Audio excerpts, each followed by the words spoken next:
تو شادی کے پہلے لڑکا اور لڑکی ایک دوسرے کو دیکھ سکتے، اور جو مہر کی رقم ہے وہ لڑکے کی کمائی سے ہونی چاہیے۔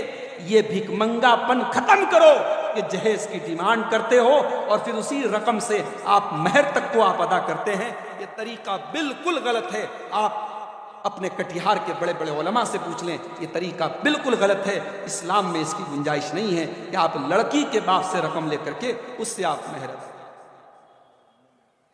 تو آپ اپنے گھر والوں کو اگر جہنم کی آگ سے بچانا چاہتے ہیں تو میرے بھائیوں، اس کی شروعات تو آپ کو اس سے کرنی پڑے گی کہ گھر میں نیک عورت کو آپ کو بیوی اور بہو بنا کر کے لانا پڑے گا۔ جب نیک عورت آپ کے گھر میں آئے گی، رمضان کا مہینہ ہوگا، آپ عشاء کی نماز پڑھ کے گھر چلے آئیں گے تو بیوی آپ کو ڈانٹے گی، آپ نے تراویح کیوں نہیں پڑھی؟ آپ گھر میں بیٹھ کر کے موبائل میں لگے رہیں گے، بیوی آپ کو ڈانٹے گی اور بولے گی آپ قرآن کیوں نہیں پڑھ رہے ہیں؟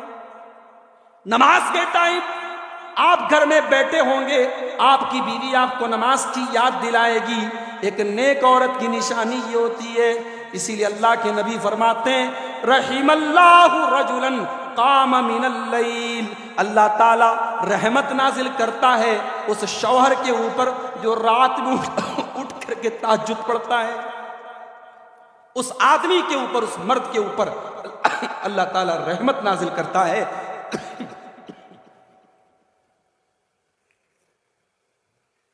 جو رات میں اٹھ کر کے تہجد پڑھتا ہے، اور اکیلے نہیں پڑھتا ہے، وَأَيْقَظَ امْرَأَتَهُ، اپنی اہلیہ کو، اپنی بیوی کو بھی اٹھاتا ہے۔ اور بیوی اگر اٹھنے سے انکار کر دیتی ہے تو بیوی کے چہرے پر پانی چھڑک دیتا ہے، چل اٹھ، چل تو بھی میرے ساتھ تہجد۔ اور آگے اللہ کے نبی کہتے ہیں وَرَحِمَ اللَّهُ امْرَأَةً قَامَتْ مِنَ اللَّيْلِ، اللہ تعالیٰ کی رحمت نازل ہوتی ہے اس عورت کے اوپر جو رات میں اٹھ کر کے تہجد پڑھتی ہے، قیام اللیل کرتی ہے، وَأَيْقَظَتْ زَوْجَهَا، اور اپنے شوہر کو بھی اٹھاتی ہے۔ یہاں ایک مسئلہ نوٹ کر لیجیے، آگے رمضان کا مہینہ آ رہا ہے، یہ سوال اکثر پوچھا جاتا ہے کہ شیخ صاحب یہ بتائیے، رمضان میں ہم نے امام صاحب کے پیچھے تراویح پڑھ لی، اب تراویح پڑھنے کے بعد اگر ہم گھر میں آ کر کے رات میں تہجد پڑھنا چاہیں تو کیا ہم پڑھ سکتے ہیں؟ تو مسئلہ یاد کر لیجیے، تراویح اور تہجد دونوں الگ نمازیں نہیں ہیں، دونوں ایک ہی نماز کے دو الگ الگ نام ہیں۔ جس نماز کو ہم 11 مہینہ تہجد کہتے ہیں اسی نماز کو ہم رمضان میں تراویح کہتے ہیں، اور تہجد بھی ہمیں 8 اور 3 11 رکعت پڑھنی ہے، اور تراویح بھی ہم کو 8 اور 3 11 رکعت۔ اور یہ بھی مسئلہ نوٹ کر لیجئے کہ رمضان کے مہینے میں تراویح کی نماز افضل یہ ہے، بہتر یہ ہے کہ آپ مسجد میں امام صاحب کے ساتھ پڑھیں۔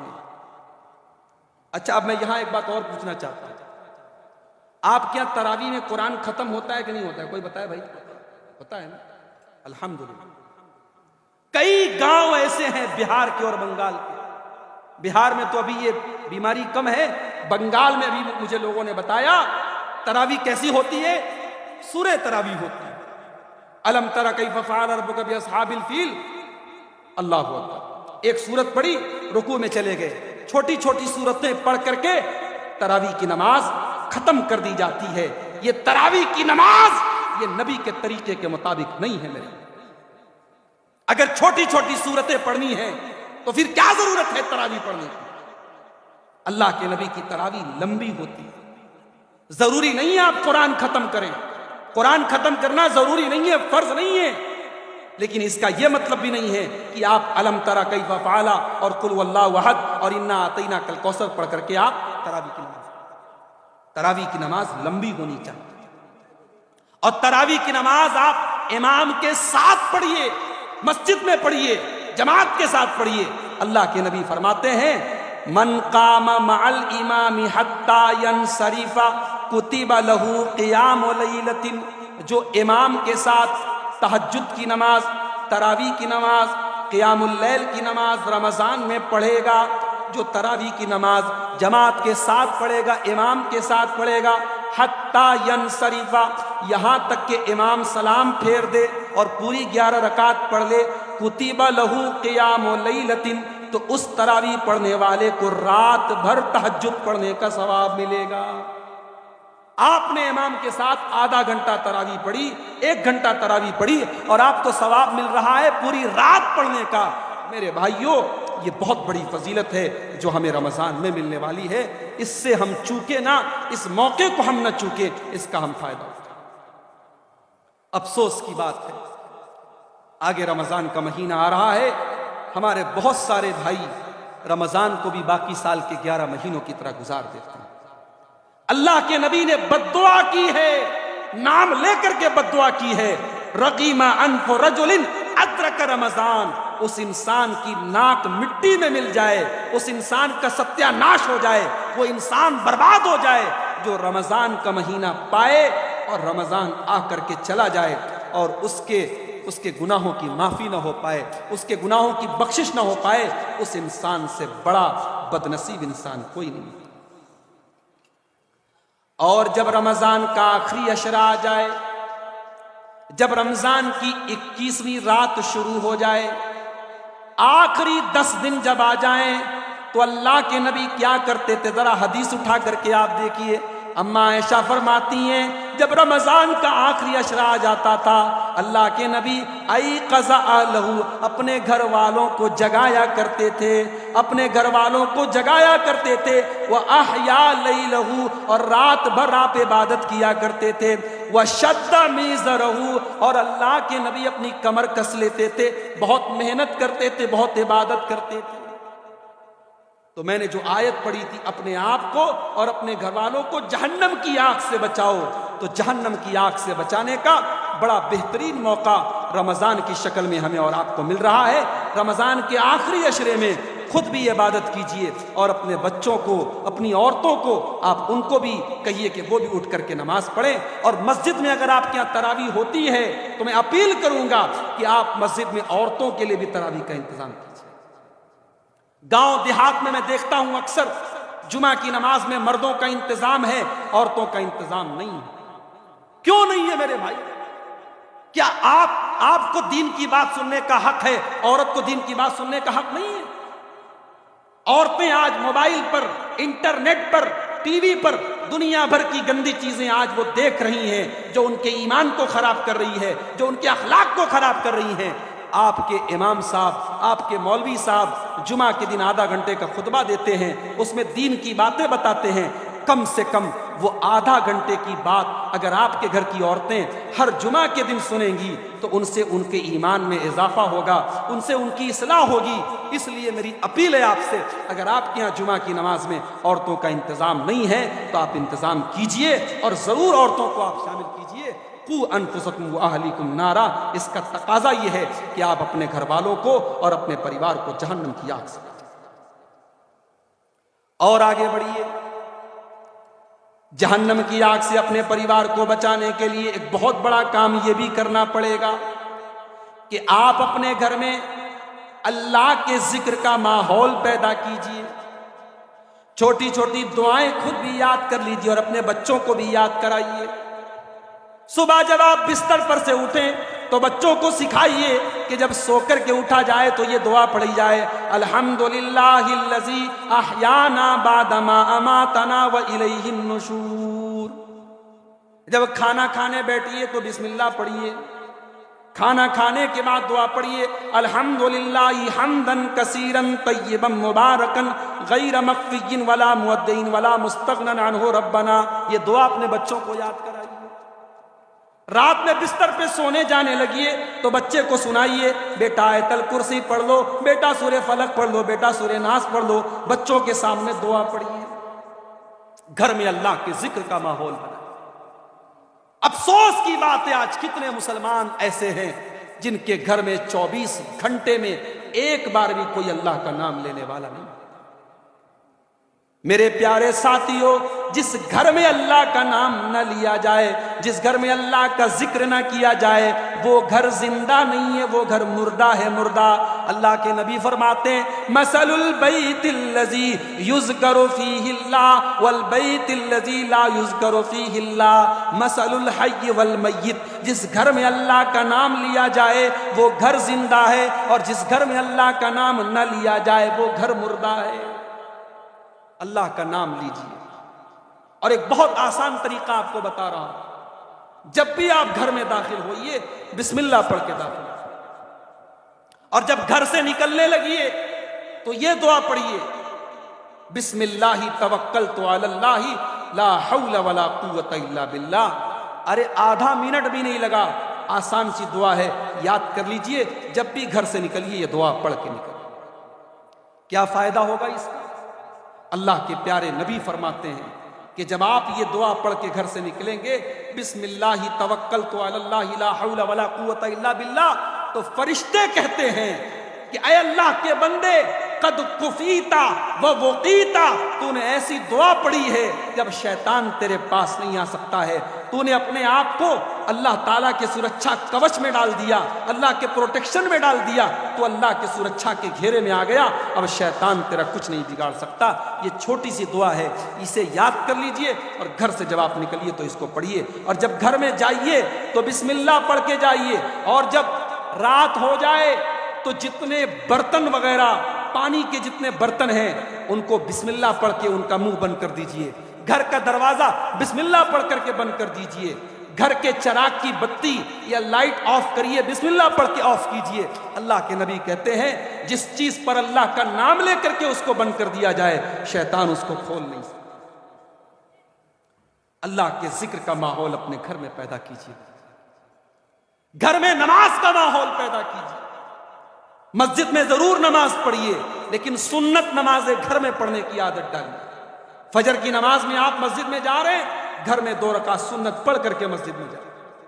ظہر کی نماز کا ٹائم ہے، گھر میں 4 رکعت سنت پڑھ کر کے مسجد میں جائیے، گھر میں سنت نمازیں پڑھیے۔ اللہ کے نبی فرماتے ہیں افضل صلاۃ المرء فی بیتہ الا المکتوبہ، انسان فرض نماز کے علاوہ سنت اور نفل نمازیں اپنے گھر میں پڑھے، یہ اس کے لیے افضل اور بہتر ہے۔ اور عورتوں سے گزارش کروں گا، ماں بہنوں سے گزارش کروں گا کہ جب وہ مصلی بچھائیں تو ایک چھوٹا سا مصلی اپنی 5 سال کی منی کے لیے بھی بچھا دیجیے، اپنی 6 سال کی بٹیا کے لیے بھی ایک چھوٹا سا مصلی خرید لیں، تاکہ جب ماں نماز پڑھے تو وہ چھوٹی سی 6 سال کی بچی وہ بھی دوپٹہ باندھ کر کے وہ بھی نماز اپنی ماں کے بغل میں پڑھے، تاکہ اس بچی کے دل میں نماز کی محبت پیدا ہو۔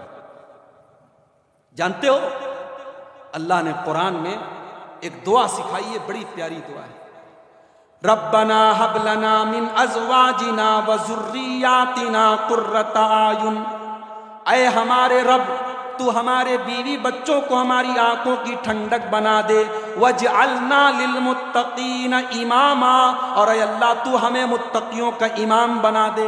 یہ دعا سکھائی اللہ نے قرآن میں۔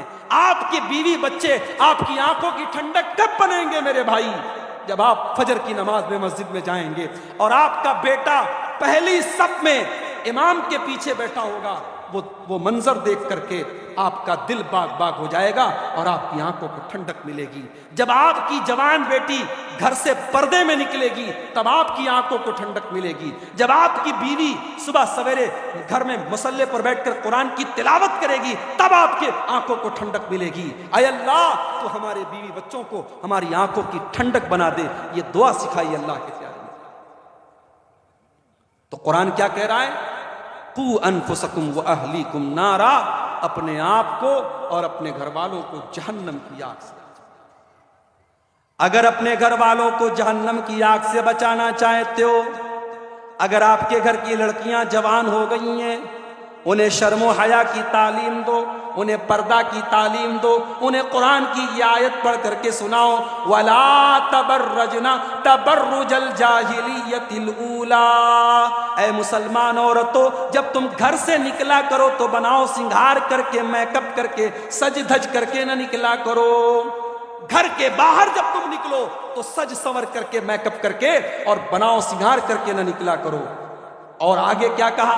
وَأَقِمْنَا الصَّلَاةَ، اور اے عورتوں تم نماز قائم کیا کرو، وَآتِينَا الزَّكَاةَ، اور زکوٰۃ بھی تم ادا کیا کرو۔ آج ہماری بہت ساری عورتیں ہیں، ان کے پاس 7.5 تولہ سونا ہے، ان کے پاس 52.5 تولہ چاندی ہے، مگر اس کی زکوٰۃ وہ نہیں نکالتی ہیں کیونکہ ان کو مسئلہ پتہ ہی نہیں ہے۔ یاد رکھو میری ماں بہنوں، اگر آپ کے پاس 7.5 تولہ یعنی 85 گرام یا اس سے زیادہ سونا ہے، چاہے وہ آپ کے زیور کی شکل میں ہو، چاہے وہ سونے کے سکے کی شکل میں ہو، چاہے وہ سونے کے بسکٹ کی شکل میں ہو، اگر آپ کے پاس 85 گرام یا اس سے زیادہ سونا ہے تو اس کی زکوٰۃ آپ کو دینا پڑے گا۔ اور اگر آپ نے اس کی زکوٰۃ نہیں دی، اللہ کے نبی فرماتے ہیں کنگن کی زکوٰۃ آپ نے نہیں دی تو جہنم کی آگ کا کنگن پہنایا جائے گا۔ اگر آپ نے اپنے گلے کے ہار کی زکوٰۃ نہیں دی تو سونے کی جگہ جہنم کی آگ کا ہار آپ کے گلے میں ڈالا جائے گا۔ زکوٰۃ میری پیاری ماں بہنوں آپ کو بھی اپنے مال کی نکالنا ہے۔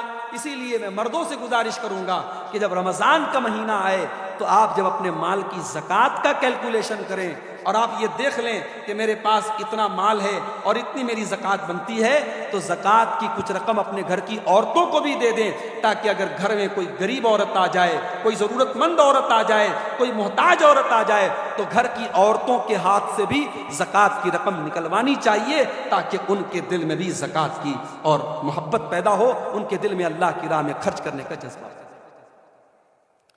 عیدین کا موقع ہے، عید الاضحیٰ کا موقع ہے، عید الفطر کا موقع ہے، اللہ کے پیارے نبی عورتوں کے درمیان تقریر کر رہے ہیں، خطبہ دے رہے ہیں، اور خطبے میں اللہ کے نبی کہتے ہیں تصدقنا، اے عورتوں تم صدقہ کرو، تم دان کرو، تم خیرات کرو، فإنی رأیتکن اکثر اہل النار، میں نے تم کو جہنم کی اندر تم کو زیادہ دیکھا ہے۔ جب نبی نے یہ حدیث پڑھ کے سنائی، حدیث کے الفاظ ہیں عورتوں نے اپنے کانوں کی بالیاں اتار کر کے اللہ کی راہ میں دے دی، اپنے سونے کے زیورات اور اپنے گلے کے ہار انہوں نے اتار کر کے اللہ کی راہ میں دے دی۔ عورتوں کے اندر اگر جذبہ پیدا ہو جائے، مردوں کو بھی وہ پیچھے چھوڑ دیتی ہے میرے بھائیوں، اگر عورت کے اندر دین پر چلنے کا جذبہ پیدا ہو جائے۔ حضرت ام حبیبہ کو دیکھو، صحیح مسلم کی روایت ہے، حضرت ام حبیبہ کہتی ہیں میں نے اللہ کے نبی کو یہ فرماتے ہوئے سنا ہے جو دن رات میں 12 رکعت نماز پابندی سے پڑھے، جو دن رات میں 12 رکعت نماز پابندی سے پڑھے، اللہ تعالیٰ اس انسان کو جنت میں محل عطا فرمائے گا۔ یہ کون سی 12 رکعت نماز ہے؟ یہ فجر کے پہلے 2 رکعت جو سنت پڑھی جاتی ہے وہ ہے، اور ظہر کے فرض کے پہلے 2 رکعت کر کے 4 رکعت، اور ظہر کے بعد 2 رکعت وہ پڑھی جاتی ہے، اور مغرب کی فرض کے بعد 2 رکعت، اور عشاء کی فرض کے بعد 2 رکعت پڑھی جاتی ہے۔ یہ ٹوٹل 12 رکعت ہے۔ اگر یہ 12 رکعت کوئی پابندی سے پڑھے، اللہ کے نبی سے حضرت ام حبیبہ کہتی ہیں میں نے سنا کہ اللہ کے نبی کہتے ہیں اس کو جنت میں محل ملے گا۔ اب میری ماں بہنوں ذرا غور کرنا، ام حبیبہ یہ جب حدیث بیان کرتی ہے تو کیا کہتی ہیں؟ فما ترکتہن منذ سمعتہن من رسول اللہ صلی اللہ علیہ وسلم، جب سے میں نے اللہ کے رسول سے یہ حدیث سنی ہے، جب سے میں نے اللہ کے رسول کی زبان سے یہ حدیث سنی ہے، یہ 12 رکعت نماز میں نے کبھی نہیں چھوڑی۔ اللہ اکبر، ایک عورت کہہ رہی ہے، ایک عورت کہہ رہی ہے کہ میں نے یہ 12 رکعت نماز کبھی نہیں چھوڑی جب سے نبی کی زبان سے میں نے سنا ہے۔ میرے پیارے ساتھیوں، اگر عورت کے اندر جذبہ پیدا ہو جائے وہ مردوں سے بھی زیادہ دین کے لیے محنت کرتی ہے۔ ہمارے بنارس میں ایک مسجد ہے، 150 سال پرانی مسجد ہے، اہل حدیث کی مسجد ہے۔ اس مسجد کی زمین کو اس دور میں ایک بوڑھی عورت تھی، اس بوڑھی عورت نے اپنی زمین کو مسجد کے نام وقف کر دیا تھا، دان دے دیا تھا، اور آج بھی بنارس آپ آ جائیے اس مسجد کا نام مسجد بڑھیا دائی کے نام سے اس مسجد کو جانا جاتا ہے۔ اور ہر سال جب 15 شعبان کی رات آتی ہے تو شب برات کی جو بدعات ہیں اس کے رد میں ایک بہت شاندار پروگرام ہوتا ہے اسی مسجد کے اندر، مسجد اہل حدیث بڑھیا دائی کے نام سے وہ مسجد مشہور ہے۔ ایسی عورتیں بھی تھیں جنہوں نے اپنی پوری زمین اللہ کی راہ میں وقف کر دی۔ میرے پیارے ساتھ، تو اپنے آپ کو اور اپنے گھر والوں کو جہنم کی آگ سے بچاؤ، اور بچانے کے لیے گھر کے اندر ایسی عورتوں کا ہونا میرے پیارے بھائیوں بہت ضروری ہے۔